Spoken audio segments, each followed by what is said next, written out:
नमस्कार, आप देख रहे हैं इंडिया वॉइस और मैं हूं आपके साथ श्रुति अंगद। बुलेटिन करेंगे शुरुआत। लोकसभा में वक्फ संशोधन बिल पारित हो गया है। इस पर करीब 12 घंटे की चर्चा के बाद रात 2 बजे वोटिंग होती है। 520 सांसदों ने इस वोटिंग में हिस्सा लिया।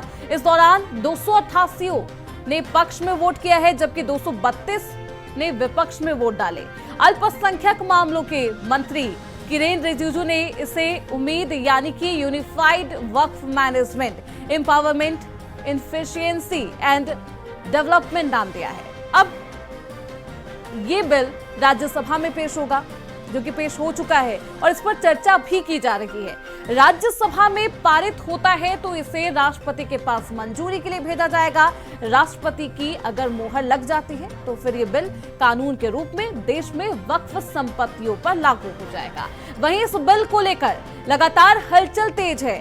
सियासी गलियारों में आरोप प्रत्यारोप का दौर भी जारी है। वक्फ बिल को लेकर नेता क्या कुछ कह रहे हैं, सियासी बयानबाजी किस तरीके से आ रही है, आप वो सुनिए।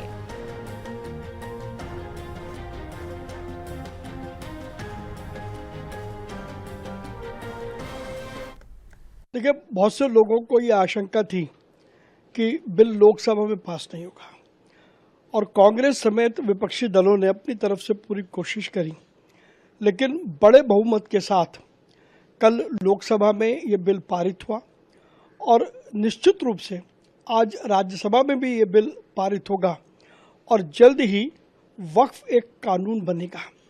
कल जिस प्रकार की बहस वहाँ पर हुई और जिस प्रकार से माननीय गृह मंत्री श्री अमित शाह जी ने एक एक आशंका का जवाब दिया, उससे विपक्ष का वो नैरेटिव पूरी तरीके से ध्वस्त हो गया, जो वो भ्रामक एक वातावरण पूरे देश में बना रहे थे। अमित शाह जी के और किरेन रिजिजू जी के तर्कों के आगे उनके पास कोई उत्तर नहीं था, कोई जवाब नहीं था। ये जितनी पार्टियां हैं ये केवल एक वर्ग की तुष्टीकरण की नीति पर चल रही हैं, लेकिन कल वक्फ के ऊपर सदन में जिस प्रकार से डिबेट हुई और जिस प्रकार से सरकार की तरफ से सारी बातों को स्पष्ट किया गया, मामला शीशे की तरह साफ है। वक्फ का कानून देश के मुस्लिम वर्ग को एक नई दिशा देगा और वक्फ की जो संपत्तियां हैं वो परोपकार के काम में आएंगी, जो वास्तव में वक्फ का मैंडेट है। जब जवाहरलाल नेहरू जी ने इस कानून को बनाया था तब किसी को याद नहीं आया कि यह कानून क्यों बन रहा है। 1995 तक के कानून में कोई दिक्कत नहीं थी और किसी को तकलीफ नहीं थी, जैसा गृह मंत्री जी ने बोला। 2013 में जो एक नया परिवर्तन हुआ उसके कारण माननीय गृह मंत्री जी ने स्वयं बताया कि 1913 से 2013 तक 17 लाख एकड़ की जमीनें थी और 2013 से 2024 में 21 लाख एकड़ जमीन बढ़ गई। ना हमने अजीम प्रेम जी को जमीन दान करते सुना, ना शाहरुख खान, सलमान खान को, किसी अमीर मुसलमान को ने कोई बड़ी संपत्ति वक्फ किया हो कभी हमने नहीं सुना। तो ये 21 लाख एकड़ संपत्ति अचानक कहाँ से पैदा हो गई? यह जो किरेन रिजिजू साहब कह रहे थे कि राष्ट्रपति भवन से लेके संसद भवन से चंद्रशेखर आजाद पार्क, बिहार, इस तरह की जो भी संपत्तियाँ थी, चाहे वह तमिलनाडु का मंदिर हो, सूरत का नगर निगम हो, इस तरह की संपत्तियां जिसको जो समझ में आया उसको कर लिया और इस पर भी रोक लगेगी। और 38 लाख एकड़ संपत्ति लेकर के महज 163 करोड़ की कमाई होती है।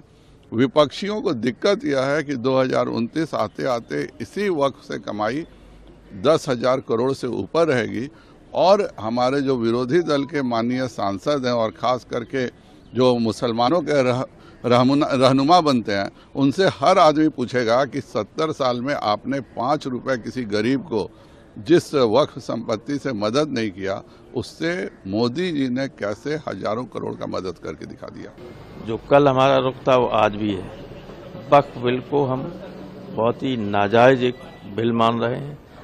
देश की जितनी जमीन है बड़े बड़े उद्योगपतियों को दे दी, अब मंशा है उन्हीं उद्योगपतियों को ये जमीन देने। वो सरासर जास्ती और धक्का है और ऐसा कानून लाया गया है जिसमें एक समाज के लोगों को दरकिनारे किया गया है। जिस प्रकार से आप इसमें अमेंडमेंट कर रहे हैं वो सही नहीं है। वो बाकी और किसी धर्म के लिए वो शर्तें नहीं लगती जो वक्फ बोर्ड के लिए लगती है। हमने तो कल कहा है कि 1925 के समय का गुरुद्वारा एक्ट जो हमारा है, कल को आप उसमें भी संशोधन कर देंगे तो क्या करेंगे हम लोग? ऐसा नहीं होगा। गैर समुदाय के लोगों को आपने मेंबर बनाना ये सही नहीं है। फिर कल को इसकी तर्क के देंगे कि मुस्लिम उसमें वक्फ बोर्ड में बाहर वाले लोग हैं, तो फिर हमारे सिखों के समाज में भी आप बना देंगे। आपने इस देश को तोड़ने का प्रयास कर रहे हैं। जो लोग आपकी बात नहीं मानते हैं, जैसे मुस्लिम लोग लगता है कि हमें वोट नहीं देता है, तो आपने उनकी साहस प्रणाली यानी कि विंड पाइप है जो, उसको बंद करने का काम किया है कि इनका इकोनॉमिकली अगर मार देंगे, वीक कर देंगे, तो वो अपने आप घुटने टेक देगा। ऐसा ही आपने किसानों के साथ पंजाब में कर रहे हैं कि अगर किसान के पास, जिम्मेदार के पास फसल नहीं होगी, किसान पंजाब का, तो वो इकोनॉमिकली वीक हो जाएगा और आरएसएस की विचारधारा को मान लेगा। तो हम इसके विरोध में हैं। This is long due in terms of, from their angle, they want to divide in the basis of religion. All that is there long due. So this is one step which they have attempted to make, and now we want to again reiterate that in spite of various amendments submitted by the opposition, nothing was considered. Various things given, nothing was considered. So all that is now the intentions of this government is very clear, and this is only the beginning of a big danger that is hidden behind. This is the beginning of big danger that is hidden behind this agenda of this government. First, they have now touched Muslims, then it will go to the next religion, it will go to the next religion. This is what they intend to do, and that is why they say about this long due. देश की संसद रात के 2 बजे तक चलाई जा रही थी और उधर 1:30 बजे रात में अमेरिका जो है वो 26% टैरिफ बढ़ा रहा था।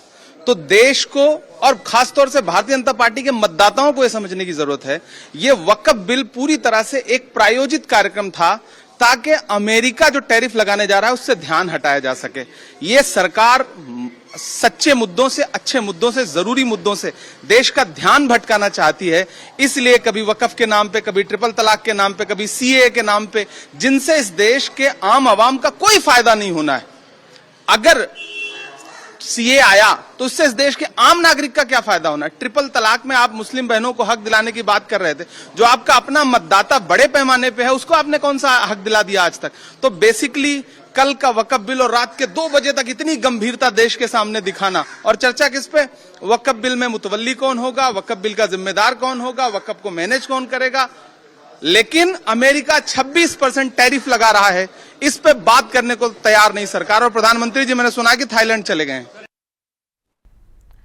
तो वक्फ बिल पर बवाल अभी भी जारी है और सियासत इस पर खूब की जा रही है, लेकिन लोकसभा में बिल पास करना जितना आसान था उतना आसान राज्यसभा में नहीं होगा। हमारे साथ पुष्पेंद्र चौधरी हमारे साथ हमारे सहयोगी न्यूज रूम से जुड़ चुके हैं। पुष्पेंद्र, सवाल यही है कि लोकसभा में बहुमत के साथ ये बिल पास कर दिया गया, लेकिन जितना आसान वहां का नंबर गेम था, लोकसभा का नंबर गेम था, उतना राज्यसभा का नहीं होगा। यहां पर 119 आपको बहुमत चाहिए, वोटिंग चाहिए आपको इसके लिए, और आपके पास मात्र 112 सांसद है एनडीए के पास। अगर इंडिया खेमे को देखें तो आपके पास 86 सांसद है। नंबर गेम की बात करें तो किस तरीके से परेशानी होगी? लोकसभा में इस बिल को पास कर दिया गया है और अब राज्यसभा में लगातार चर्चा जारी है। जिस तरीके से 119 सांसदों का जो समर्थन है वो यहाँ पर चाहिए, लेकिन कह सकते हैं कि जो और सांसद हैं, जनसंख्या इतनी नहीं है बीजेपी के पास, लेकिन जो और सांसद हैं जरूर उनकी तरफ से भी समर्थन यहाँ पर मिल सकता है। और जो आपने बताया कि लोकसभा में जिस तरीके से पास हो गया, राज्यसभा में ये जो रहा है वो आसान नहीं है, तो कहीं ना कहीं कह सकते हैं कि अभी चर्चा लगातार जारी है और आगे क्या कुछ होगा वो देखने वाली बात होगी। हालांकि सरकार तो यही आस लगाकर बैठी है कि राज्यसभा में भी इस बिल को पास कर दिया जाएगा। लेकिन जिस समय पूरा देश रात में देश के आधे लोग जहां पर सोए हुए थे, 2 बजे इस बिल को पास किया जाता है, क्योंकि शुरू में 12 बजे से चर्चा कल शुरू की गई, 8 बजे तक का समय था, धीरे धीरे समय को बढ़ाया गया, रात 10 बजे तक का समय फिर किया गया, धीरे धीरे फिर रात 2 बजे तक समय बढ़ाया गया और रात के 2 बजे इस बिल को पास किया गया। वोटिंग के जरिए जो जो सांसदों का समर्थन मिला, 288 सांसदों ने इसमें समर्थन दिया। लेकिन सबसे बड़ी बात यह है कि इस बिल में जो संशोधन हुए हैं वो सबसे बड़ी बात है, क्योंकि इसमें जो सबसे पहला संशोधन हुआ है वो है कि वक्फ और यूजर, क्योंकि पहले से जो जमीनी पर कहीं पर अगर दरगाह होती थी, कहीं पर कब्रिस्तान या कहीं पर किसी वक्फ बोर्ड के नाम पर जमीन का इस्तेमाल किया जाता था, और लेकिन उसके कागज नहीं थे, 100 साल से ज़्यादा का समय था। लेकिन अब ऐसा नहीं है। अब अगर कोई वक्फ को दान करेगा तो उसका पूरा एक प्रोसेस होगा, उसकी प्रक्रिया होगी, कलेक्टर के यहाँ से उसके कागजात सभी तैयार किए जाएंगे, तब जाकर वो उसको दान कर सकता है। दूसरा आता है मुस्लिमों को संपत्ति दान करने के लिए पूरी करनी होगी शर्तें, क्योंकि कुछ शर्तें होती थी पहले, क्योंकि पहले कोई भी अगर दान कर देता था या फिर वक्फ बोर्ड की, हम यूं कह लें कि वक्फ बोर्ड अगर किसी भी संपत्ति पर अपना दावा ठोक देता था उसके खिलाफ भी कोई नहीं जा सकता था। अब शर्तें ये है कि अगर कोई वक्फ बोर्ड को अपनी संपत्ति दान करेगा तो दान करने का जो प्रोसेस है वो ये है कि उसको सबसे पहले तो 5 साल इस्लाम धर्म में होना चाहिए। अगर वो 5 साल से इस्लाम धर्म का पालन कर रहा है तो ही वो संपत्ति को दान करेगा। दूसरा, दान करने से पहले सबसे बड़ी बात यह है कि अगर उनके घर में, ठीक है, अगर कोई महिलाएं हैं, बहनें हैं, तो उनको हिस्सा देना जरूरी है। उनके हिस्सा के बाद ही यहाँ पर वो दान कर सकता है। अगर कोई चाचा का लड़का है, वो अनाथ है, तो उसका भी हिस्सा यहाँ पर दिया जाएगा। क्योंकि ये जो संशोधन किए हैं, ये भारत सरकार ने संशोधन इसलिए किए हैं क्योंकि जो कहीं ना कहीं एक तबका जो कहीं ना कहीं गरीबी सीमा में जा रहा था, उनके पास कुछ भी नहीं था, उसको देखते हुए वक्फ बोर्ड की जमीन का जो आधार है उसको लेकर यहाँ पर एक पूरा विश्लेषण किया गया है। दूसरा आता है कि महिलाओं को भी यहाँ पर हिस्सा देना होगा। कि अब तक क्या होता था, क्योंकि कई कानून ऐसे बने, हम 3 तलाक की बात करें तो 3 तलाक में जिस तरीके से भारत सरकार ने पूरा ध्यान महिलाओं के लिए रखा गया, तो इस वक्फ बोर्ड संशोधन में भी कहीं ना कहीं भारत सरकार ने यही सोचा है कि जो महिलाएं हैं उनका भी ध्यान यहाँ पर रखा जाए। क्योंकि सबसे पहले तो जो बोर्ड में ऐड की जाएंगी उसमें 2 महिलाएं हो सकती हैं, और 2 महिलाओं में भी तलाकशुदा या विधवा महिला, यहाँ तक कि यहाँ पर जो अधिकतम 4 महिलाएं शामिल की जा सकती है, और कम से कम 2 महिलाएं यहाँ पर शामिल की जा सकती है, जो सेंटर का बोर्ड है। ठीक है, अगर बात आती है कि अगर राज्यों के जो वक्फ बोर्ड है उसमें एक महिला का होना भी यहाँ पर अनिवार्य है। लेकिन सबसे बड़ी बात यह है कि उनको हिस्सा देना होगा। सबसे बड़ी बात आती है कि आदिवासी की जमीन पर अगर वक्फ बोर्ड दावा करता है तो वो मान्य नहीं होगा। क्योंकि पहले क्या होता था, अगर आदिवासी की जमीन है तो सरकार उसको पूरा संरक्षित करने का दावा फिलहाल कर रही है, और उनकी जमीन को बचाने का भी यहाँ पर दावा किया जा रहा है। क्योंकि कई ऐसे जो संशोधन है, काफी संशोधन सूझबूझ के साथ यहाँ पर बनाए गए हैं। फिर बात करते हैं धारा 40 की। धारा 40 को बिल्कुल पूरी तरीके से यहाँ पर हटा दिया गया है, क्योंकि धारा 40 से जिस तरीके से गलत इस्तेमाल धारा 40 का किया जा रहा था, सबसे बड़ी बात यह है कि अगर किसी की जमीन है, उस जमीन पर वक्फ बोर्ड अपना दावा करता है तो वो कहीं पर भी याचिका दायर नहीं कर सकता था, और उसमें डीएम की भी ज्यादा बड़ी जिम्मेदारी नहीं होती थी। अगर आपको, यानी कि अब दस्तावेज भी देने होंगे पुष्पेंद्र, और महिलाओं को भी हिस्सा देना होगा, फिर ही आप वक्फ में जमीन दे सकते हैं। ये कई नियम है जो अब लागू हो जाएंगे। और जहां तक रही नंबर गेम की बात पुष्पेंद्र, तो वो जो मनोनीत सदस्य हैं उनको अगर एड ऑन किया जाए, क्योंकि अभी भी एनडीए का पक्ष मजबूत नजर आ रहा है, अगर मनोनीत सांसद मिल जाते हैं एनडीए में तो राह आसान हो जाएगी, ऐसा लगता है। लेकिन कितना आसान हो पाता है? क्या मनोनीत सांसद जो है वो मिल जाते हैं एनडीए में या विपक्षी खेमे में? तो ये तो खैर कुछ ही देर में पता चल जाएगा। लेकिन पुष्पेंद्र, अब ये सवाल है, क्योंकि नया नियम आ चुका है, अगर ये बिल बन जाता है, यहां से राज्यसभा से पास किया जाता है, तो फिर आगे की प्रक्रिया क्या है, आगे का प्रोसीजर क्या है? बिल्कुल श्रुति, जो आगे का प्रोसेस होने वाला है वो यही था जो मैं भी आपको बता रहा था। क्योंकि अभी तक जो सरकार ने इस पूरे बोर्ड को लेकर जो गणना की, ठीक है, क्योंकि विपक्ष बार बार दावा कर रहा था कि अगर आपको पता है कि हमारे पास वक्फ बोर्ड के पास इतनी जमीन है और जो आमदनी है वो कहीं ना कहीं कम होती जा रही है, तो सरकार उसको बढ़ाने का काम करे। लेकिन यहाँ पर सरकार का भी दावा यही है कि 2009 में 4 लाख एकड़ जमीन थी, 2024 में वो बढ़कर 9 लाख एकड़ जमीन हो जाती है। तो फिर जो आमदनी आखिर वो क्यों नहीं बढ़ पाई? ठीक है, जो मुस्लिम लोग थे, जो गरीब लोग थे, आखिर उनका भला क्यों नहीं हो पा रहा? क्योंकि यहाँ पर स्कूल, तालाब, ईदगाह, कब्रिस्तान सभी इस बोर्ड के पास है, और काफी ज्यादा संख्या में ही है। लेकिन उनका इस्तेमाल जो अभी तक होता हुआ आ रहा था वो गलत तरीके से होता हुआ आ रहा था। कुछ चंद लोगों के हाथ में ये सारी प्रॉपर्टी जा रही थी। और कल आपने देखा भी होगा, किरेन रिजिजू जी ने कांग्रेस पर आरोप भी लगाया कि जब दिल्ली में चुनाव होने थे तो कांग्रेस ने 123 जमीनें वक्फ बोर्ड के नाम कर दी थी। तो कहीं ना कहीं कह सकते हैं कि इसमें एक बड़े स्तर पर भी जो भ्रष्टाचार है वो भी होता हुआ दिखाई दे रहा था। और अब कह सकते हैं जो अब नया बिल जो पेश हुआ है, अगर ये राज्यसभा में जो भ्रष्टाचार है वो भी सामने आ जाएंगे, आगे के लिए आसान राह हो जाएगी। बिल्कुल, अगर ये बिल पारित होता है तो जो भ्रष्टाचार है वक्फ बोर्ड के माध्यम से जो किया गया है वो सब कुछ कई खुलासे सामने आएंगे। लेकिन अगर राज्यसभा में बिल पास होता है तो राष्ट्रपति के पास भेजा जाएगा, फिर बिल कानून के रूप में देश में वक्फ संपत्तियों पर लागू किया जाएगा। खैर, अब ये सवाल है पुष्पेंद्र, क्योंकि अब ये बिल क्योंकि पास होना है नहीं होना है, लेकिन विवाद अभी भी जारी है और खासतौर पर सियासत की बात करें तो उस पर खूब की जा रही है। क्यों आखिरकार विपक्ष इससे परेशान है? क्यों नहीं चाहता विपक्ष कि ये लागू हो जाए ये कानून? क्योंकि देश की भलाई के लिए, खुद मुस्लिम जो विशेष समुदाय के लोग हैं उनका भी भला होना है इससे, खासतौर पर महिलाओं के लिए। बिल्कुल श्रुति कह सकते हैं, क्योंकि अगर हम किसी भी कानून की बात करते हैं या ये कह सकते हैं कि भारत सरकार कोई भी कानून अगर नया लेकर आती है तो कोई भी विपक्ष हो, ठीक है, वो लगातार विरोध करने का ही काम करता है। और यही बात देखने को मिल रही है। कांग्रेस और बीजेपी की तरफ से एक दूसरे पर आरोप प्रत्यारोप भी चल रहे हैं, क्योंकि बीजेपी की तरफ से ये कहना है कि हम 370 हमने हटाया, ठीक है, 3 तलाक पर कानून हमने बनाया, सीए हमने बनाया, तो इससे सीए से किसकी नागरिकता चलेगी? जबकि विपक्ष ने कई तरीके की अफवाहें उड़ाई थी, अगर सीए लागू हो जाता है तो जो मुस्लिम लोग हैं उनकी नागरिकता भंग हो जाएगी, जो 3 तलाक है उससे भी काफी ज्यादा नुकसान देखने को मिलेगा। लेकिन लगातार बार बार सरकार यही कहने को, सभी को समझाने से लगी हुई है कि ऐसा कुछ नहीं होने वाला। और इस बिल को लेकर भी जो अफवाह उड़ाई थी विपक्ष ने, कि जैसे अगर हम ओबीसी की बात करें तो ओबीसी ने ये बोला था कि अगर यह बिल पास हो जाता है तो ये जो अधिकार है वो सभी अधिकार खत्म हो जाएंगे और मुसलमानों को काफी ज्यादा नुकसान हो सकता है। तो मुझे तो नहीं लगता कि इस विधेयक के पास होने से किसी तरह का कोई नुकसान यहाँ पर होने वाला है, क्योंकि उदाहरण भी दिए हैं, अमित शाह की तरफ से भी उदाहरण दिए गए। जब सीए पास हुआ था, सीए पास होने के बाद किसी भी मुस्लिम व्यक्ति की नागरिकता नहीं गई है। और यही काम विपक्ष करता हुआ आ रहा है कि अगर कोई भी कानून पेश किया जाता है तो उसके बारे में गलत गतिविधियां बताने लगते हैं और गलत तरह की अफवाहें भी उड़ाई यहाँ पर जा रही है। हालांकि कह सकते हैं कि ये जो विधेयक पास हुआ है और विधेयक के पास होने से जो गरीब मुस्लिम लोग हैं उनको जरूर कहीं ना कहीं फायदा हो सकता है, क्योंकि सरकार अब वो सारी देखरेख अपनी देखरेख में करेगी। और कह सकते हैं कि अब जिला कलेक्टर के अलावा राज्य सरकार की तरफ से भी एक अधिकारी नियुक्त किया जाएगा और उनकी देखरेख में ही सारा काम होगा। वो सारी संपत्ति की जांच करेंगे।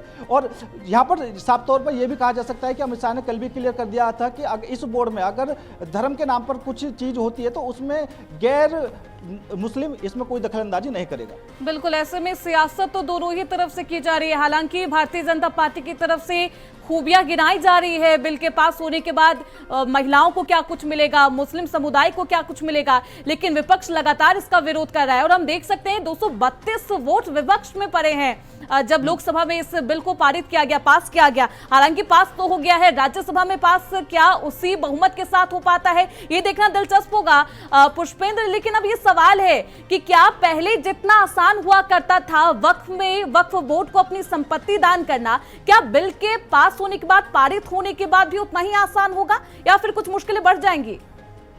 देखिए, अगर किसी को अपनी संपत्ति दान करनी है, ठीक है, उसके लिए हम ये नहीं कह सकते कि आसान होगा, लेकिन ये कह सकते हैं कि सुरक्षित होगा। क्योंकि पहले क्या था, अगर कोई अपनी संपत्ति दान कर रहा है तो उसका लिखित में ना तो कोई दस्तावेज होता था, अगर होता भी था तो सिर्फ वक्फ बोर्ड के पास, ठीक है। और अभी भी जो केस सामने आ रहे हैं उसमें भी कुछ संपत्तियां ऐसी हैं जिनके दस्तावेज नहीं है। लेकिन अगर अब कोई अपनी संपत्ति दान करना चाहता है तो उसमें कई तरीके के प्रावधान किए गए हैं। एक तो सबसे पहले ये, अगर वो संपत्ति दान करना चाहता है तो उसके घर में अगर कोई बेटी है या महिलाएं, ठीक है, उनको हिस्सा देना पड़ेगा, उसके बाद ही वो अपनी संपत्ति दान कर सकता है। और अगर उसके परिवार में, ठीक है, कह सकते हैं कि उदाहरण के तौर पर अगर उसके चाचा का लड़का अनाथ है, ठीक है, तो उसको भी उसका हक देना पड़ेगा, उसके बाद वो दान कर सकता है, ठीक है। और जिला कलेक्ट्रेट में सारी रजिस्ट्री होगी, ठीक है, लिखित में सारा कुछ होगा, उसके बाद ये दान की जो प्रक्रिया है वो पूरी हो सकती है। पहले क्या होता था, अगर कोई दान कर रहा है तो उसका लिखित में कोई भी रिकॉर्ड नहीं होता था। और अभी भी कह सकते हैं कि 9000 मुस्लिम संगठन ऐसे हैं जिन्होंने वक्फ बोर्ड की संपत्ति को लेकर ट्रिब्यूनल कोर्ट में, जो